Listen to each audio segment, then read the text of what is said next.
and their loved ones in their journeys with cancer, heart disease, and other serious illnesses. Susan Wrona has expertise in helping people through these types of issues.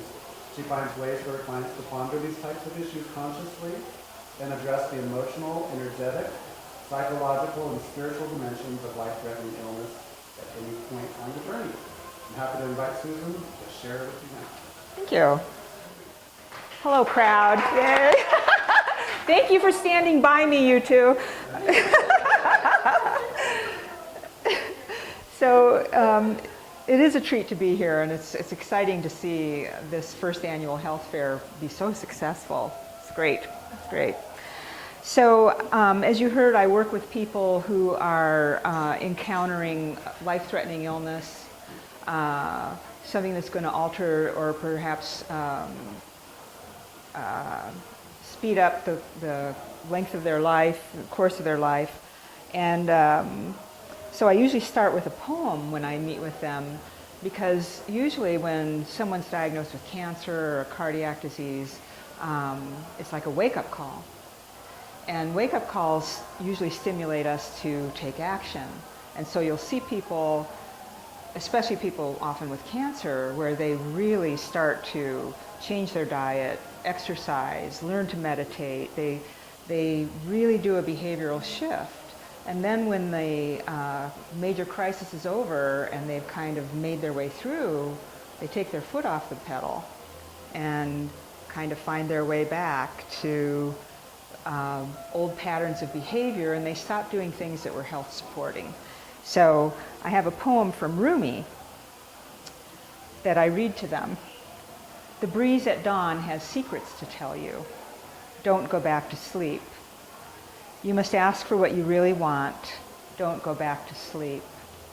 People are going back and forth across the door sill where the two worlds touch. The door is round and open. Do not go back to sleep.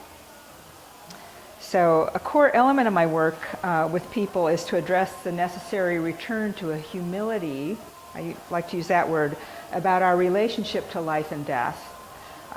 Both are bigger than we are. And somehow we've created and encumbered ourselves with expectations that we're bigger than those are. You know, it's interesting to me, most of the people I see in my private practice are actually pretty strong women who are tired. And they're wanting to change their ways of interacting with their families and the world, etc. But by and large, they've succeeded at ways to help people and take care of everybody, and they can end up feeling outside their awareness that they're pretty successful and can do anything. And finding their way toward accepting that they can't do everything, or that they shouldn't do everything, can be hard for them. That requires some humility.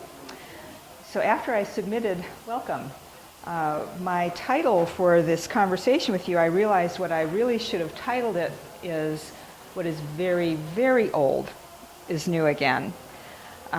Because what I want to begin with is a look at the context of life and death for our long ago ancestors. And it's been interesting with the talks today how often people have gone back to long ago rituals and patterns of interacting with the world.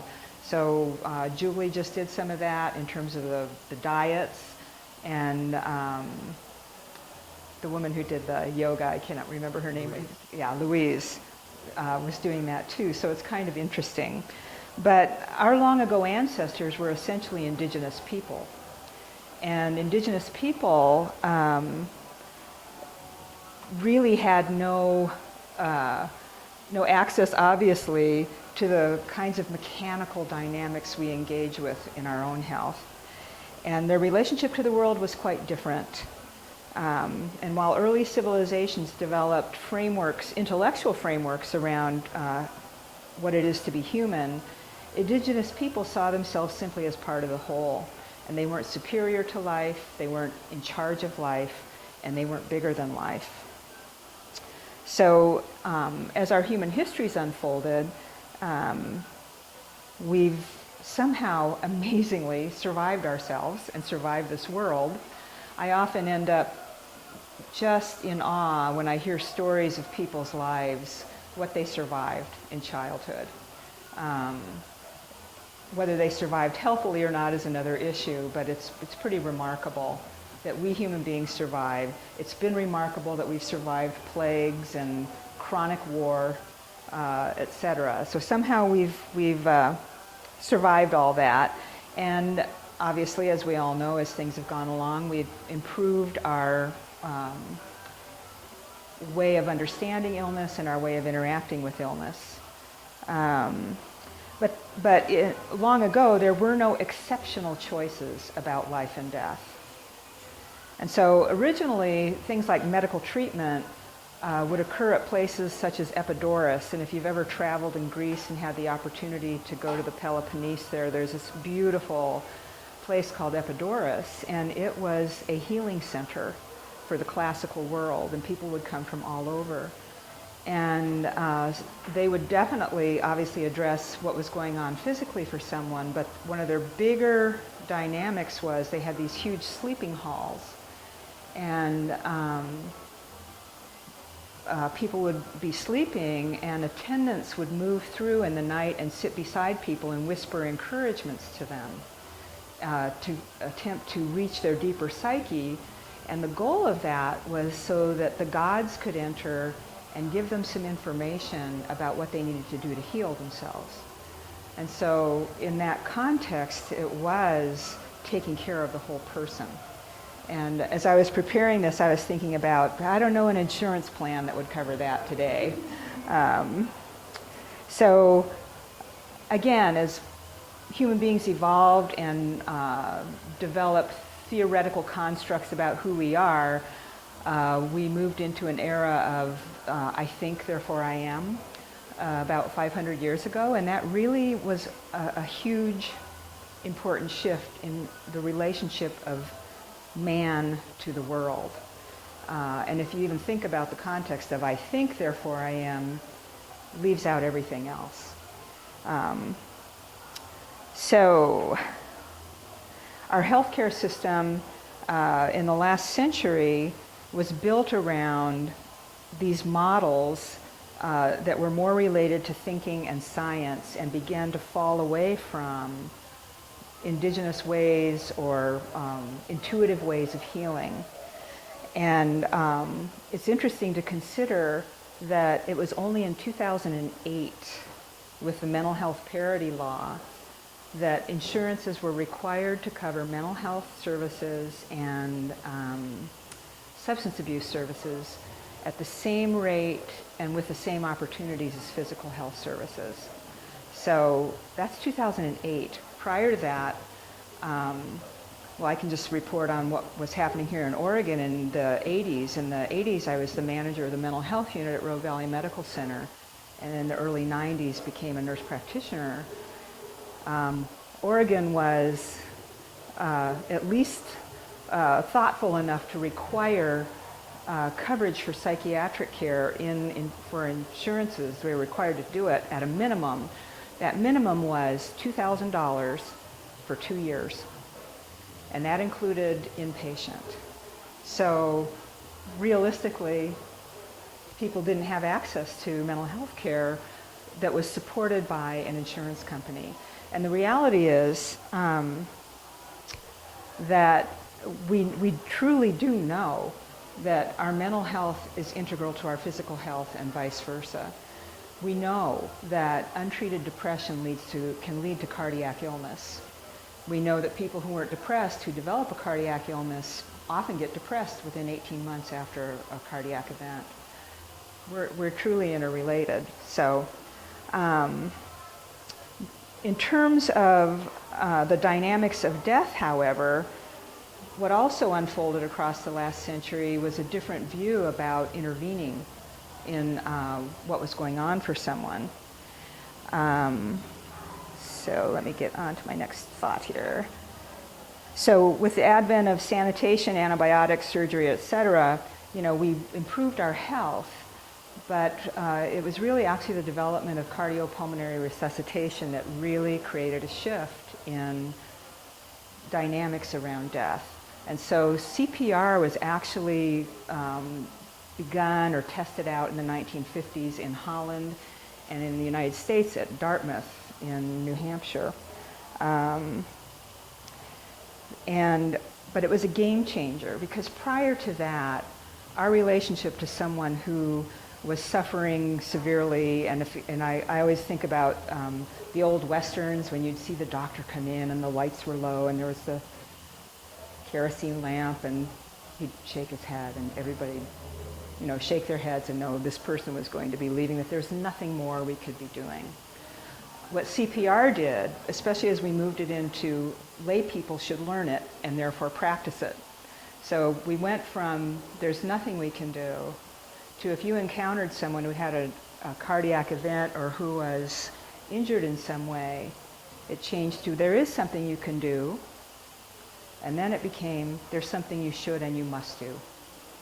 And so we went from this kind of relationship to an event that might lead to someone's death of awareness that I have limitations to there are no limitations. And then so when you do CPR and you take a person to the hospital, what do they need? They need even more intervention. So it was in the late 60s, early 70s that intensive care units developed. So, and if any of you have been in, seen a loved one in an intensive care unit or been in that kind of work yourself, the machinery, the invasive techniques,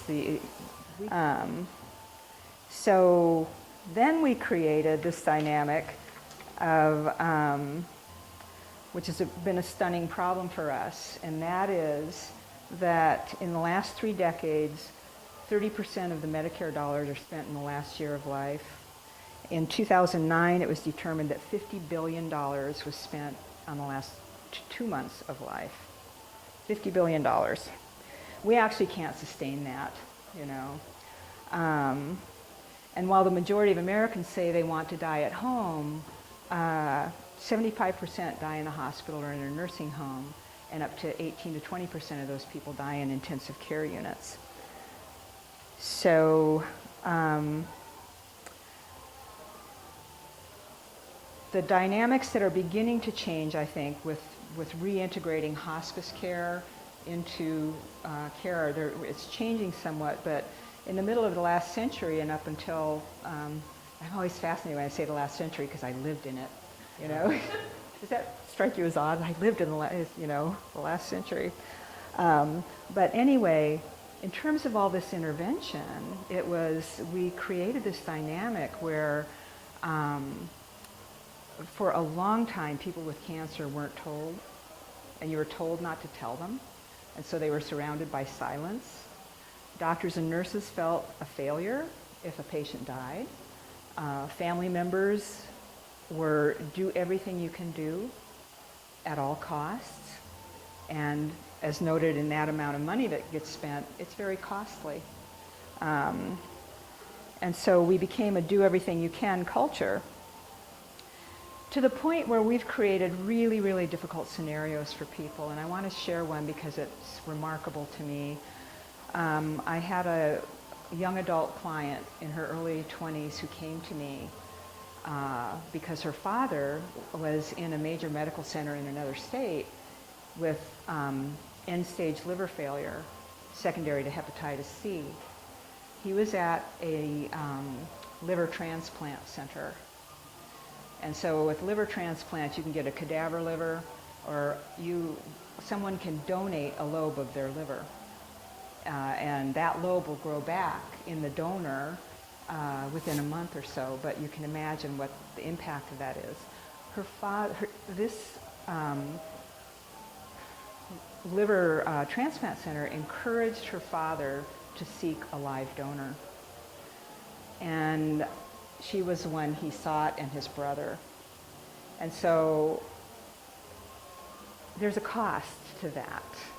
The cost has been their relationship, because he was asking something of her that she couldn't begin to allow herself to do. It's major abdominal surgery. It's life-threatening. It's very risky. And yet, so we had this organization that's pushing on a patient to do something that has profound impacts on a person. So this young woman will never not be impacted by that request. One of the things I said to her that I found interesting is that by and large, all humans have the same experiences. You know, we have birth, we have weddings, we have sorrow, we have a lot of the same experiences, no matter what country we live in. But I said, you have this infinitesimal experience of being asked for a part of your body, you know, that it's very rare, and the impact on you is profound. So there is great cost to our denial of death or our efforts to keep it at bay at all costs. And I want to share some things that were said in the 1940s about how Americans related to death. And this is from Sigmund Freud. I wonder whether our Western so-called civilized attitude about death is not a step backwards in evolution, causing us to live psychologically beyond our means. Carl Jung said, few societies in history have managed to create the illusion that death is an option. Such is America's naivete about mortality, which is fed by an unqualified confidence in science. So the reality is, though, that those percentages I shared about where people die, they're not black and white. Most people, especially in Southern Oregon, there's a huge push for advanced directives. There's a lot of attention to advanced directives. What's interesting about an advanced directive is that it's a projection toward an imagined experience. It's what we imagine will be. But the reality is, we may find ourselves in a situation that's an emergency. We end up in the hospital. Things get going before anybody can say no. Or might be progression toward a terminal illness that's elusive until it's more clear. And so we can maybe have said at one point, I don't want unusual measures. But when we're actually faced with death, we may want that unusual measure. So that this choice is remarkably painful and difficult. So another thing Jung said is death is psychologically as important as birth. Shrinking away from it is both unhealthy and abnormal because it robs the second half of life of its meaning and purpose. And you know, in the work I do, when I encounter people in their 50s, and particularly people who've just retired, identifying purpose is so important. Purpose has usually been tied up with work and family. And so generating, you know, when we're in our 20s, we have this sense of promise. You know, you see a 20-year-old and you know they're full of promise. If you're 60 years old, you don't feel that promise in quite the same way. You have to find and create and generate meaning, and you have to structure your days. So that can be really, really difficult for people. But what I love about working with people who have life-threatening illness is that their life has their full attention, has 100% attention. And suddenly everything matters. Suddenly choices become more conscious, as I noted earlier. And certain other kinds of neurotic things seem to fall away, and people really want to work on their life. And things they've left unresolved, unattended to, etc. I think what was interesting in these talks that were going on here, and I think you mentioned it, is like you hear all this stuff and then you go home and then what do you do with it, you know? But these things were about being conscious and attending to your own life, attending to your own health. And typically, just being human, we don't. We've got things distracting us. We've got, what have we got? This data now that people check their cell phones 100 times a day. It's the first thing they look at in the morning when they get up. And, you know, we have these dynamics where we've created, as I think it was Louise who was saying, inattention. She talked about the difference between thinking and awareness. So, so my goal in dealing with a person who's facing a life-threatening illness is to address what's unfinished, what's unresolved, what's wanted. And in my work, I utilize some understandings developed by a gentleman who's, gosh, he's now in his late 80s. He was a priest and a psychotherapist who worked with indigenous cultures in Africa and developed some frameworks around what's in the way of people having access to the essential strength and love in their family system. And you know, just we have language about what rolls downhill. Well, in our heritage, we have things that roll downhill from our ancestors. We have things that happened to them, things they did or didn't do, the impacts of war on individuals. I mean, just look at Vietnam vets. You know, we look at the impact of what it is human beings do to one another and how does it create impediments to being able to be fully present in the here and now.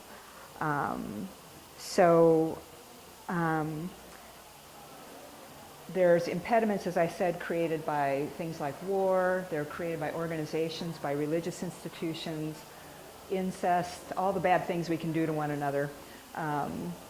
Those impact us in terms of being able to be fully present in life. And he also talks about three things he calls the orders of love, which I love. I love that language.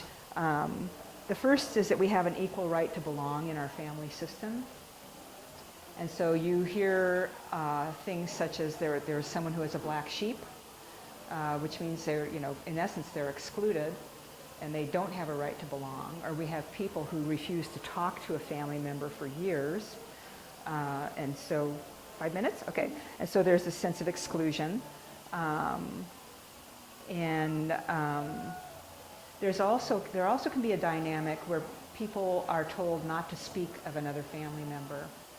I had a client once whose mother was institutionalized, and the injunction from the father to all the children is to not speak of the mother.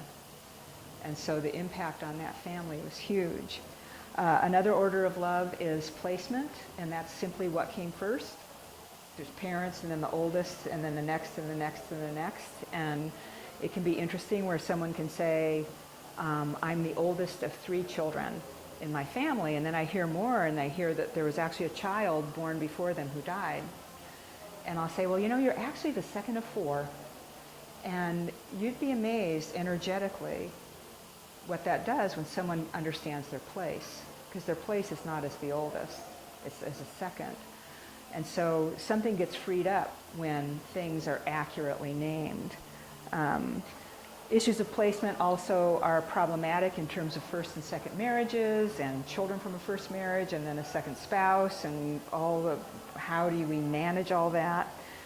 The third order of love is the balance of giving and receiving. And in this context, parents give and children take. And brief. If it's, you know, there's an emergency situation and they pitch in and take over a responsibility. But as soon as possible, it should be parents giving and children receiving. Children give back to their parents by raising their own families well. If they don't have children, contributing to society in some way, and then caring for a parent in old age is the biggest way a child gives back. Interestingly, this is just anecdotally, but it's so true.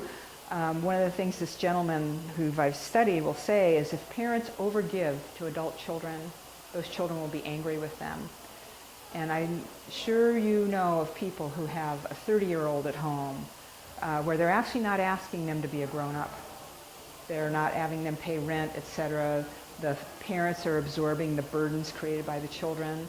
But typically those children are actually angry at the parents, even though they're being given to. So it's an interesting phenomena. So I like to work on those things with people so that they can come into wholeness. And if there's things they need to resolve, we work on resolving them, whether the person they have the issue with is no longer with us or not. But those orders of love kind of drive that. And there's ways of addressing issues of forgiveness, which really what forgiveness is about releasing a burden.